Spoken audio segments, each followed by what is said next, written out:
सेवा अध्यक्षज्यू आज Kirat Rai society of America Texas च्याप्टरले वनभोज कार्यक्रम आयोजना गरिरहेको छ।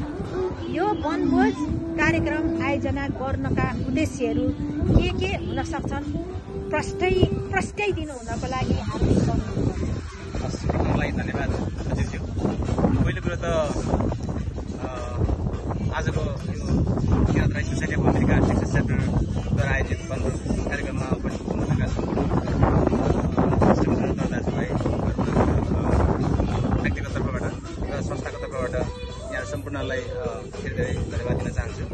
र विशेष गरेर हामीले Kirat Rai society of America Texas च्याप्टरले यो वनभोज कार्यक्रमको आयोजना गर्नुको उद्देश्य चाहिँ अब हामी एउटा जातीय संस्था किरात राई सोसाइटी अफ अमेरिकाले विशेष गरेर हाम्रो जातीय संस्कारहरूलाई मात्र होइन कि हामीले चाहिँ त्यो बाहेक अन्तर क्रियाकलापहरू पनि सञ्चालन गर्दै आइरहेको छौँ। जसमध्ये एउटा यो वनभोज कार्यक्रम। यो वनभोज गर्ने क्रममा चाहिँ हामीले गत वर्षदेखि स्थापना कालदेखि नै यो वनभोज कार्यक्रमको चाहिँ आयोजना गर्दै आइरहेका छौँ। र यसको मेन उद्देश्य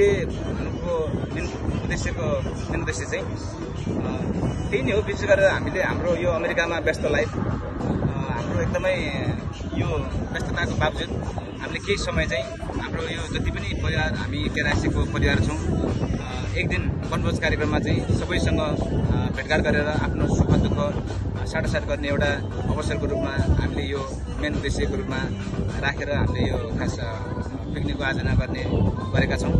र हामीले आजसम्म पिकनिकको कार्यक्रमको आयोजना गर्दै गर्दा अहिलेसम्म हामीले 2018 सालदेखि अहिलेसम्म 25सम्म आइपुग्दाखेरि धेरै रमाइलो कार्यक्रमहरू हामीले गर्ने गरेका छौँ। यसमा मेन उद्देश्य चाहिँ भनेको चाहिँ त्यही नै हो। अब अमेरिकाको व्यस्त लाइफको बावजुद पनि हामीले हाम्रो यो व्यस्त जीवनलाई अलिकति सहजीकरण गर्नको लागि एक आपसमा हाम्रो सुख दुःख साटासाट गर्नुको लागि भाइचारा एउटा अलिकति मजबुत होस् भन्ने उद्देश्यको साथ हामीले यो वर्षेनी कार्यक्रमहरू सञ्चालन